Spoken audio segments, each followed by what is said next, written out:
30살의 여성으로서 작년 말까지 결혼 준비를 하고 있던 사람입니다.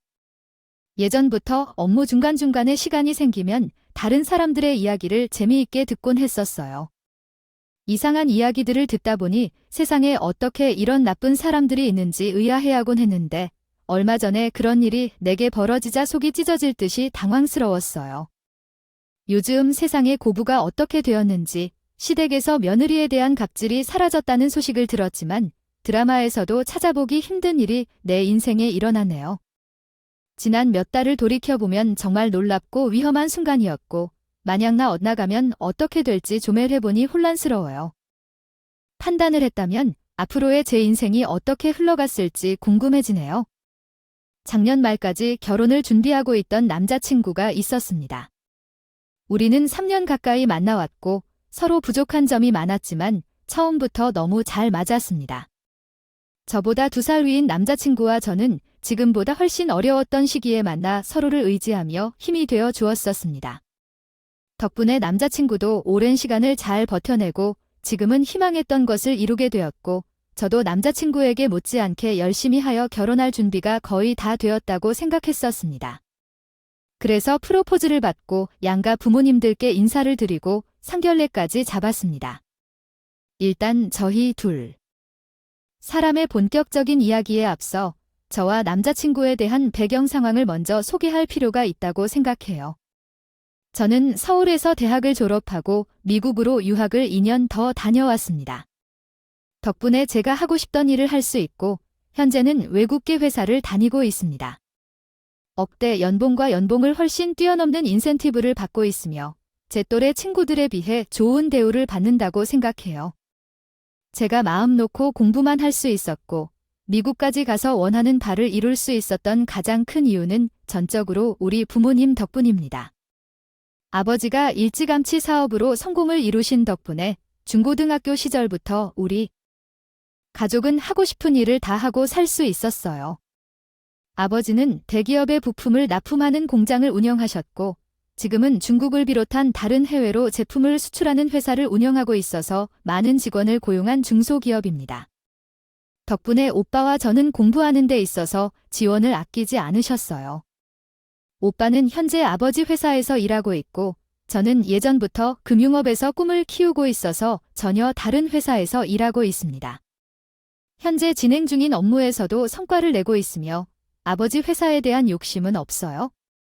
제 능력으로 충분히 살아갈 수 있고 다만 이번 결혼 준비 때는 부모님께 많은 도움을 받을 것이라고 말씀드리고 싶습니다. 미국 유학을 마치고 한국에 돌아왔을 때 친구의 소개로 만난 남자친구는 아직 의사가 되기 전 군의관으로 복무 중이었던 때였습니다. 그 당시 군 생활은 힘들고 외로운 시기였지만 제가 그 곁에서 많이 도와주었고 군 복무를 마치고 나서 현재는 서울의 한 대학병원에서 일하고 있습니다. 남자친구는 집안에 외동아들이 있고 부모님의 자랑이자 마찬가지입니다. 예비 시부모님은 지방에 계시면서 작은 식당을 운영하며 남자친구를 사랑스럽게 대해 주었다고 합니다. 그들은 매일 가게 문을 열어 하는 모습이란다. 이틀도 쉬지 않고 일하였으며 그 수고 끝에 번 돈으로 자녀의 교육에 투자하였습니다. 의대생이 된 이후에도 용돈이나 각종 지원을 아끼지 않으셨다고 합니다. 남자친구를 처음 소개받았을 때도 어느 정도 결혼을 전제로 만남을 시작했었고 아무래도 우리 두 사람이 안정적인 직업을 갖고 있다 보니 결혼은 너무나도 자연스러운 일이라고 생각했었어요. 서로 살아온 환경은 좀 다르지만 남자친구에 비해 제 직업이 부족하다고 생각해 본 적은 없었고 결혼하게 된다면 신혼집도 친정부모님이 장만해 주신다고 약속하셨기 때문에 제가 모자라게 되는 것 같지 않았습니다. 우리가 중매로 만난 것도 아니고 지난 3년 동안 자연스럽게 만나서 연애를 해왔기 때문에 다른 여러 가지 조건들보다는 사랑하는 마음으로 하는 결혼이라고 생각했어요. 하지만 상견례를 하기 전에 남자친구 부모님에게 결혼 승낙을 받기 위해 찾아갔을 때부터 뭔가 조금씩 어긋나기 시작했습니다. 처음 인사를 드리러 갔을 때 남자친구의 부모님 중 어머님께서 저를 마음에 들어 하지 않는 눈치였어요. 그 자리가 완전 처음 뵙는 자리도 아니었고 연애하던 시절부터 아버님 어머님 생신 때 찾아가서 선물을 드리고 얼굴 도장을 찍은 적도 있었고 다른 친척들의 결혼식이나 가족 행사에 참석한 적이 몇 번 있었습니다. 하지만 어머님께서는 예전부터 저를 좋게 생각하지 않으셨나 봐요. 일단 제가 하는 일에 대해 아무리 설명을 드려도 어떤 일을 하는지 전혀 파악을 못하신 느낌이 듭니다.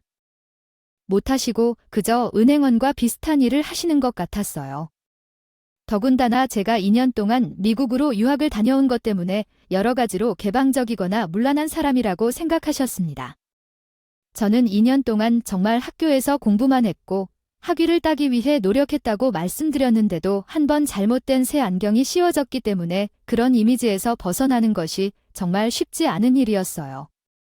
첫인상 자체가 마음에 들지 않아서 그런지 제 사소한 것 하나하나 다 마음에 들어 하지 않으셨습니다. 170 가까운 키를 보고 여자가 키가 너무 커서 별로라고 하시고 저에 대한 오해를 풀기 위해 적극적으로 설명을 해드리고 있으면 여자가 기가 너무 세 보인다면서 자기 아들이 기도를 펴지 못하고 살 것 같다며 싫어하셨지만 남자친구가 그때마다 중간에서 제 입장을 대변해주고 제 편을 들어주긴 했지만 어머님은 한 번도 저를 예쁘게 생각하지 않으셨어요. 시부모님 두 분 모두 너무 옛날 분들이라서 제가 어떤 공부를 했고 어떤 학위를 갖고 있으며 회사에서 무슨 일을 하는지 전혀 관심이 없었습니다. 다만 본인 아들 뒷바라지를 잘해줄 수 있는 여자인지 그것만 생각하시더라고요. 너는 결혼하면 의사 사모님들 내가 옷차림이 그게 뭐니? 요즘도 회사에서 늦게 끝난다면서 여자가 결혼하면 집안일에 힘써야 하는데 너무 밖으로 도는 거 아니냐. 뭔가 한 가지 착각하고 계시는 건 제가 남자친구를 사랑하기 때문에 혼인 생활에 충성을 다할 것이라고 생각하지 말아주세요. 결혼을 생각했던 적이 있었지만 의사 남편을 만나서 운명을 바꿀 생각은 하지 않았어요. 일단 부모님은 돈에 대한 걱정이 없이 많이 갖고 계시고 제가 받는 연봉과 인센티브를 따지면 현재 남자친구보다 더 많이 벌고 있습니다. 결혼 후에는 의사 아내가 되어 집에서 휴식을 취하고 살림을 꾸리는 생각은 전혀 없었습니다. 그러나 상대방이 나를 부정적으로 평가하는 것 같아서 때때로 선물을 통해 호감을 얻을 생각으로 선물을 했던 적도 있어요. 하지만 그때마다 상대방이 이렇게 부정적으로 얘기하면서 월급이 얼마나 벌어야 하는지 물으시는 발언을 계속해서 하셔서 부모님의 재산만큼을 받아야 한다는 생각이 들어버렸습니다. 타고 흥청망청 쓰다가 나중에 패가망신하는 거라고 꼭 한 소리 하시며 선물을 받아가셨습니다. 그래서 결혼 준비하고 있을 때쯤에는 저도 지칠 대로 지쳐서 어머님의 마음을 돌리고 예쁨 받는 며느리가 되는 건 아예 포기하고 있었습니다. 어차피 결혼하면 남자친구와 둘이 살게 될 텐데 지방에 사는 시부모님 눈치를 필요 이상으로 볼 필요 없다고 생각했죠. 하지만 진짜 문제는 아직 시작도 안 한 상황이었습니다. 상견례 날짜까지 다 잡아놓고 기다리고 있는 상황에서 예비 시어머니가 제게 따로 연락을 하시더니 자기 아들에게는 얘기하지 말고 하루 시간 내서 내려오라 하시더라고요. 솔직히 말씀드리면 그때 어느 정도 기대를 했던 마음도 있었어요. 이제라도 좋지 않았던 일들은 모두 잊어버리고 맛있는 음식이라도 사주시면서 우리에게 결혼을 축하해 줄 것으로 생각했는데 기껏 2시간을 운전해서 내려갔더니 냉랭한 목소리로 말씀을 하셨어요. 내가 우리 아들을 의사로 키우면서 얼마나 고생했는지 모르는 사람은 없을 텐데. 염치 없게 많이 바라는 게 아니라 딱 남들이 하는 만큼은 하자라고 말씀하시면서 결혼 요구 조건을 말씀하셨어요. 남자친구가 일하는 병원과 가까운 강남, 잠실, 송파, 쇠고 중 한 곳을 정해서 30평대 아파트를 한 채 사오고 독일 외제차도 한 대 뽑아주라고 하시더군요. 솔직히 아직 남자친구가 많은 돈을 모으지 못했기 때문에 친정 부모님께 결혼한다고 말씀드렸을 때 집을 제 부모님께서 해주기로 하셨습니다. 그런데 중매로 결혼하는 것이 아니라 연애 결혼이라 어머님의 말씀대로 준비해야 하는지 모르겠어요. 어머님 말씀을 듣고 있으면서 제 표정이 썩어가고 있었는데 어머님께서는 아직도 주변에 아들을 소개시켜달라는 많은 사람들이 있고 좋은 조건의 여자들이 많이 있다며 저희가 몇 년 동안 좋은 마음으로 만났다는 점을 알아주셔서 저에게 가장 먼저 기회를 주려는 것을 아실 겁니다. 사실 집은 부모님이 제공한다고 말씀하셨고 남자친구가 외제차는 제가 사려고 하면 얼마든지 사줄 수 있다고 했습니다. 그러나 제 기분이 너무 좋지 않다고 했습니다. 하지만 이것이 끝이 아니었고 나중에 자기 아들이 개인 병원을 차리게 된다면 그 병원을 차릴 수 있는 현금을 우리 부모님이 지원해 주셨으면 좋겠다고 말했습니다. 이 능력을 확인받고 싶어서 현금으로 5억을 준비해서 어머님의 통장에 보관하고 있을 거예요. 집과 차는 100% 양보해서 결혼하면 우리가 사고 사용할 물건들이니까 할 수 있다고 생각하더라도 돈이 그것이 아닙니다. 현금 5억은 미집 강아지 이름도 아닌데 그 돈을 남자친구 병원을 개업하기 전까지 어머님 통장에 묶어두어야 합니다. 그는 세상이 이런 조건을 요구한다는 말도 안 되는 상황이었습니다. 나는 그 정도로 못생긴 사람이 아닌데 그러한 물건을 살펴보고 시집에 가면 우리 부모님도 시집을 보내는 마음이 편하지 않을 것이라고 생각하지 않습니까? 어머님에게 이러한 조건이 다소 과한 것으로 생각되어 우리가 집에서 준비할 생각이었습니다. 외제차나 현금은 지금 당장 필요한 것이 아니니까 결혼한 후에 우리 간에 스스로 결정하겠다고 말씀드렸더니 어머님이 내 앞에서 웃음을 참지 않으셨습니다. 얘야, 너가 왜곡되다 돌아와서 보니 세상 동향을 이해하지 못하는 것 같네. 난 너에게 이야기한 것이 정말 기본 중에 기본만 하는 것이었던 거잖아. 여자 중 어떤 능력 있는 사람은 자신의 딸과 우리 아들을 결혼만 시켜주면 내가 말한 조건 모두 들어주면서도 나에게 현금 1억까지 얹어줄 것이라고 했다. 그렇게 말씀하면서 나는 남자친구와 연애를 했던 적이 있기 때문에 나를 위해서 조건을 많이 완화시켰다며 중얼거렸다. 일단 그 자리에서 내가 대답할 수 있는 말이 없었고 부모님과 상의해 보겠다고 말하고 자리를 일어나 집으로 돌아왔다. 물론 집으로 돌아와서도 당장 말을 못하고 혼자 끙끙거리고 있었다. 사실 지금쯤 되니 결혼 자체에 회의감이 들고 내가 뭐가 부족해서 집이나 차며 돈까지 지불해서 시집을 가야 하는지 고민이 들었다. 부모님에게는 차마 말도 못 꺼내고 며칠 후에 남자친구를 만나 사실. 주말에 너희 엄마를 만나고 왔는데 정말 예상치 못한 조건을 한 번에 말씀하셨어요. 나는 이 정도까지 생각하지 않았는데 너무 강한 것 같다고 이야기했어요. 남자친구는 자신도 왜 부모님이 이런 얘기를 하는지 모르겠다면서 그냥 무시하고 우리가 우리 생각대로 결혼을 진행하면 된다고 하더라고요. 그러나 아예 안 들은 것인데도 다른 사람이 아니라 제 장인어른이 될 분의 이야기니까 계속 머릿속에 맴도네요. 남자친구에 비해 나는 자리를 못 채우는 듯하고 우리 부모님께 죄를 짓는 기분이 들어서 고민 끝에 결국 자발적으로 다 털어놓게 되었어요. 상견례도 얼마 남지 않았는데 이제는 부모님도 아셔야 할 것 같더라고요. 남자친구의 부모님 쪽에서 이 정도까지나마 알려주신다면요. 원하셨다고 말한 후 당연히 우리 아버지 얼굴이 굳어지셨고 어머니는 화를 내면서 결혼을 그만두자고 말씀하셨습니다. 본인 자식만 귀한 것이냐며 우리 딸도 능력 있고 똑똑한데 무엇이 모자라서 큰 돈을 들여 결혼을 해야 하는가라고 이야기하셨습니다. 단순히 돈 문제뿐만 아니라 그런 집안에 처음부터 그 자세로 들어가면 결혼 생활 내내 무시당할 것이라고도 말씀하셨어요. 의사 사위 하나도 필요 없다. 그냥 너를 아끼고 사랑해주는 평범한 사람과 결혼하면 좋겠다. 부모님의 말씀이 실은 그때 제가 마음속에서 품고 있던 생각과 똑같았어요. 아버지는 결혼하고 싶으면 모든 것을 맞춰줄 수 있다면서 몇 년 전에 지방에서는 한 채의 건물을 산 적이 있다고 하셨는데 원한다면 그 건물을 팔아서 필요한 것들을 다 맞춰줄 수 있다고 하셨지만 저는 도저히 그럴 수는 없다고 죄송해하는데 부모님의 돈을 받고 싶지 않습니다. 사실 제 부모님도 엄마는 좋은 집안에서 태어났지만 아버지는 완전한 자수성가이십니다. 두 분이 결혼할 때에도 외할머니와 외할아버지가 반대하셨지만 그 반대를 무릅쓰고 결혼하여 결국 아버지가 성공하셨습니다. 저는 부모님에게 더 큰 실망을 드릴 수 없어서 남자친구를 만나서 결혼은 없는 일로 하고 상견례조차 하지 않고 그냥 끝내자고 했습니다. 남자친구는 이번에도 절대로 그런 조건이 필요 없다고 말하며 본래 약속했던 아파트까지 필요하지 않다며 헤어질 수 없다고 하고 있습니다. 외제차와 같은 것은 필요 없다고 생각해요.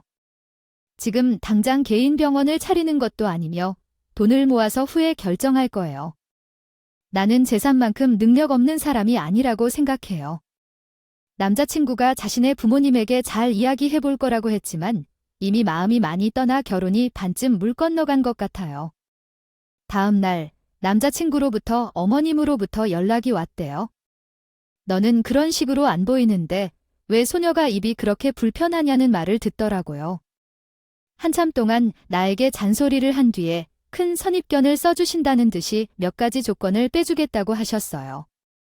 집들이를 더 한다더니 진짜 내 아들에게 고마운 줄 아나. 이 정도 위산의 남편이고 의사와 사위를 얻으면 공짜나 다름없어. 쇠제차는 당장 구입할 필요가 없고 현금 5억도 지금 시급하게 준비할 필요가 없다고 하면서 대신 아들이 병원을 차리려 할 때 개설 자금을 전부 지원해 줄 것이라는 공증과 계약서를 작성하라고 하셨습니다.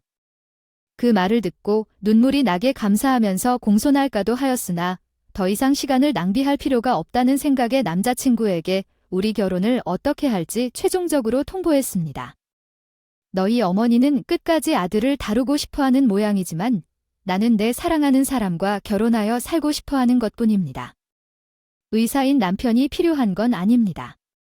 그래서 이번이 진짜 마지막이라고 헤어지자고 제안했더니 남자친구는 곧 저희 집으로 와서 눈물까지 흘린 채로 저를 붙잡을 거라고 하는 그 집안 아줌마에게 너무 큰 실망을 했는지 남자친구가 우는 모습을 보아도 슬픈 생각은 전혀 들지 않았습니다. 그냥 빨리 상황을 정리하고 모든 것을 끝내고 싶다는 생각만 들었어요. 한때는 이 사람과 결혼해서 아이도 낳고 행복하게 살고 싶었는데 마음이 식어서 헤어지는 일은 진짜 한순간이었어요. 남자친구는 제 앞에서 자신의 엄마와 단판을 벌이겠다고 전화했지만 자신은 조건도 무슨 것도 필요하지 않다며 계속 질문했습니다. 하지만 전화기 너머로 들리는 그 집 아줌마의 목소리는 너무 확고했어요. 너는 아무것도 모르면 가만히 있어. 의사가 사위를 얻으려면 원래 그 정도는 다 해야 해요. 지금 그 집안에서 돈을 깎아보려고 허튼 수작 부린다고 해요. 나도 여기서 더는 양보할 수 없어. 제가 옆에서 듣고 있는 줄도 모르고 그런 소리를 하면서 들어볼 것도 없이 그 자리에서 우리 둘 사이는 끝났어요. 헤어진 후에도 실망이 커서 아쉬운 마음도 없고 힘들지도 않아요. 다만 남자친구는 아직도 우리 집 근처에 있는데 다시 기회를 달라고 염려하고 있어요. 며칠 전에는 퇴근하는 아빠에게 들켜서 이젠 다 끝났으니 더 이상 찾아오지 말라는 경고까지 들었거든요. 정말 의사가 얼마나 중요한지 잘 알고 있습니다. 하지만 저보다 수십억 배 가치가 더 있는 사람이 있는지는 모르겠어요. 완전히 헤어진 이후에 얼마 지나지 않아서 그 집안 아줌마가 연락을 해왔어요.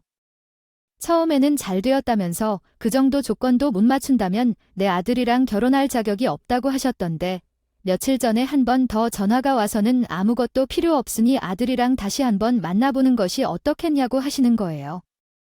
지금 자기 아들이 밥도 잘 안 챙기고 술만 마시면서 괴로워한다는데 이러다 사람을 잡기 전에 다시 만나라고 하셨어요. 이제 와서 제가 뭐가 아쉽다고 그 사람을 다시 만날까요? 요즘에 만나는 남자가 있어서 더 좋은 것 같아요. 사람이고 잘 되어가는 중이니까 이런 연락은 그만하셨으면 좋겠네요 라고 말했지만 전화기 너머로 방방 뜨고 난리가 났어요. 역시 미국에서 살았던 나였기 때문인지 헤어지고 다시 만나는 것도 빠르다며 말 같지도 않은 소리를 하셨어요. 실제로 지금은 만날 사람이 없고 연애하고 싶지도 않으며 당분간 조용히 지낼 생각밖에 없어요. 이번에 남자친구와 헤어지며 결혼을 하려는 계획인데 강요받지 않는 한 결혼이 꼭 해야 한다고 생각하지 않아요. 젊을 때의 연애와는 다르게 이젠 나이도 많이 먹었으니 결혼은 집안 문제라서 양측 부모님의 의견을 존중해야 한다고 생각해요. 한쪽에서 없다고 생각해요. 터무니없는 조건을 바라거나 반대하는 상황에서 억지로 결혼을 밀어붙인다면 그 결혼이 행복할 수 없다고 생각해요. 며칠 전에도 남자친구가 또 연락해서 아무런 조건 필요 없으니까 다시 결혼하자고 말을 하길래 아주머니에게 말씀드렸던 것과 똑같이 지금 만나는 사람이 있다고 대답했어요. 좋은 사람 만나고 있으니 앞으로는 연락하지 말아달라고 했더니 제 말이 끝나자마자 대성통곡을 하며 엉엉 울더라고요. 자기는 평생 자기 부모를 용서 못하고 저주하면서 살 것 같다는데 솔직히 제 잘못은 아니라서 뭐라고 대답을 해야 할지 모르겠더라고요. 강남 아파트, 독일 외제차, 거기에 현금까지 수여. 결혼할 여자가 세상에 얼마나 있는지 모르겠습니다. 그 정도 재산을 갖고 있으면 혼자 재미있게 사는 것이 더 낫지 않을까 하는 생각도 들고, 언젠가 타인을 만나게 된다면 결혼할 때 어떤 조건도 필요 없는 사람이었으면 좋겠습니다. 이제는 남남이 되었지만 그쪽 아주머니는 정말 원하는 모든 것을 외울 수 있는 최고 부잣집 며느리가 되어주길 바랄게요. 오늘의 이야기는 여기까지입니다. 구독과 좋아요, 알림 설정을 부탁드립니다. 다들 행복하시고 좋은 하루 되세요.